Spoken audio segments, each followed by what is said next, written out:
Hey, it's Isabel from the Assisted Living Network.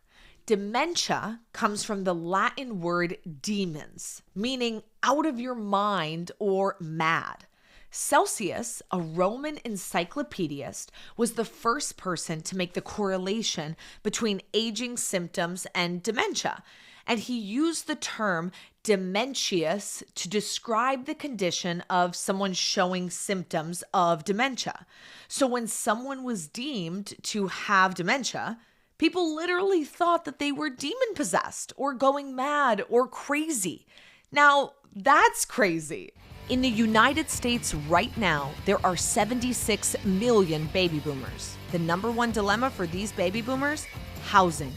That dilemma can be your opportunity. Welcome to the Assisted Living Network podcast, where you can discover how just one residential assisted living home could secure your financial future forever. Today, we're going to dive into the history of dementia. And I'm going to start up front by saying it's not pretty. You know, the solution for those dealing with dementia back in this time was things like having an exorcism, being put to death or locked away.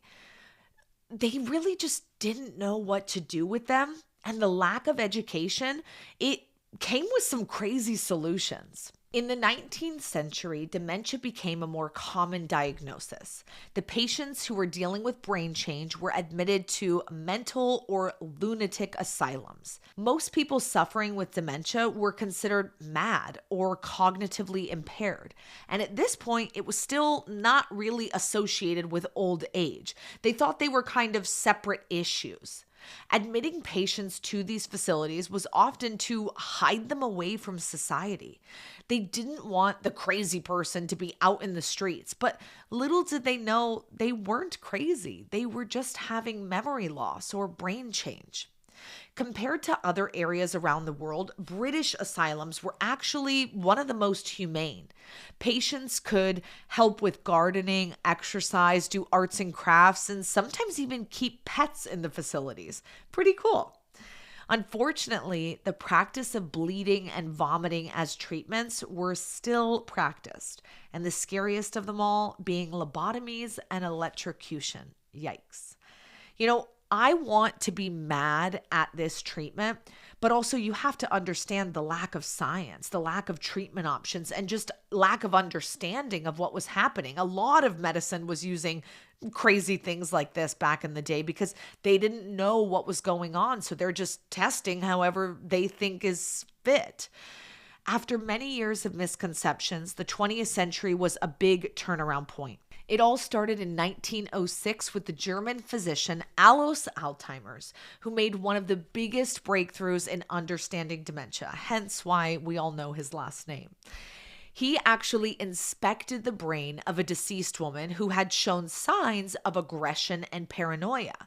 And what he discovered was that there was damage to the cerebral cortex, which he called at the time tangles or plaques. You know, this type of dementia, it would later be called Alzheimer's disease in about 1909. Voila. At least we, have a name and it's not revolving around demons. Ugh. Forever and until the end of time, people will always feel that it's the responsibility of the family to care for an elderly loved one. But forever and until the end of time, not all families can do that job for whatever reason. Maybe they don't have the means, they don't have the space or the time or energy, or the circumstances just don't allow for it. Listen, this is valid and not something that everyone can bear. And if the senior dealing with brain change or memory loss didn't have a family that could take care of them in this way, then they became a ward of the county or ward of the state, and they were started to be cared for in foster homes. Later on, counties created group homes to care for the growing number of lower income seniors. This graduated into kind of like a system of poor houses or poor farms all over the country. Dr. Wilson, who has a PhD in gerontology, he's kind of the creator of the concept of assisted living as we know it today in the US. Dr. Wilson, he opened the first official commercial assisted living big box facility in Oregon in 1981. Can you believe it? Less than 50 years ago, the first assisted living facility was created. Before that, they were put out to the farm, which is literally where the phrase comes from. So let's just take a deep breath here because this is kind of a lot. First, let's thank God that we're living in a century with modern medicine. And also, think about the seniors who are moving into your home right now. They're 80 plus years old, meaning in their lifetime, assisted livings were created where they were not, a young child. They were 30-something years old, an actual adult age. But before that, it was a common thing to bring a loved one to live with you in your home or send them out to the farm to basically die. So, okay, reality check. No wonder the stigma around these homes is so strong. There hasn't been enough time to develop a true understanding of why it may be best for a senior with brain change to go into a home or facility where they can get the attention and love and care that they deserve from a licensed professional who knows how to do it best. In their minds, it's a throwaway situation. Does that help give you more context and really paint the picture on why seniors of this day and age are so against moving into a facility? On top of that, let's be real, the media sure hasn't helped build a good reputation either. Note that in my lifetime, just now being in my young 30s, right, care homes, they've always been around. And for my kids, it will be the same thing. It's a known and common choice for many families during this time of life. And because of this, the guilt is much less. It feels more just like a stage of life, much like when you're little and you go to daycare, or you're 18 and you go to your college dorm, and you're, 90 and you go to the care home. It's kind of that final phase. But with time, history will continue to change and develop, and people will gain better understanding. All that to be said, this does not diminish the terrible history we've seen with memory loss. It's sick, it's sad, it's wrong. But over time, this is going to become, a lot more commonplace. We're really on the early end of this entire thing. It's pretty incredible if you think of how far we've come.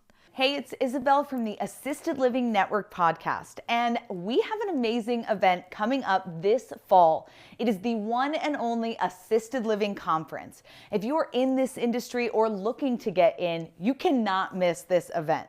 Not only do we have incredible speakers and sponsors and vendors, but you're going to be able to network with other care home owners and operators and really get those things you need to take your business to the next level. So don't miss this year's event. Click the show notes and grab your ticket today.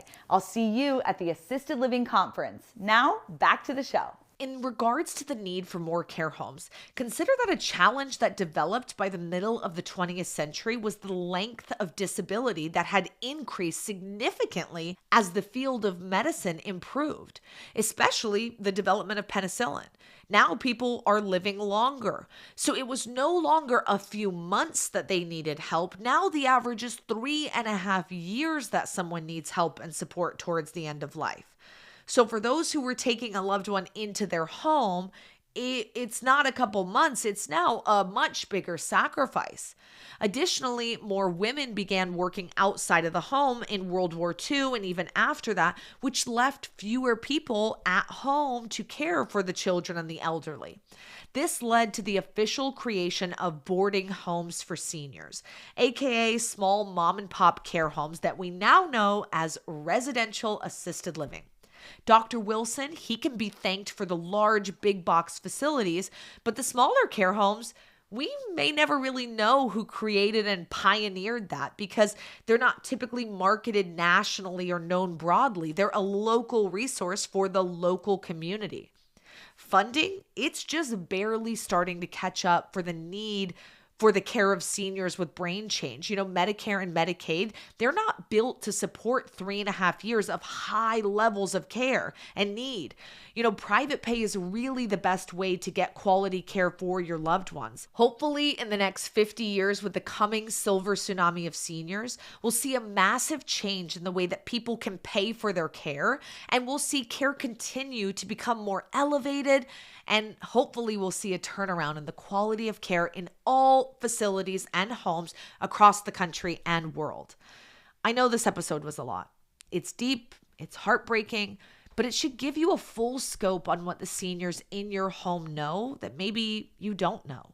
And it also should give you hope that our future is going to be much brighter than our past. If you're loving learning with us, keep the education going. Make sure to share this episode with a friend and follow us wherever you listen to your favorite podcasts. Thanks for listening to the Assisted Living Network.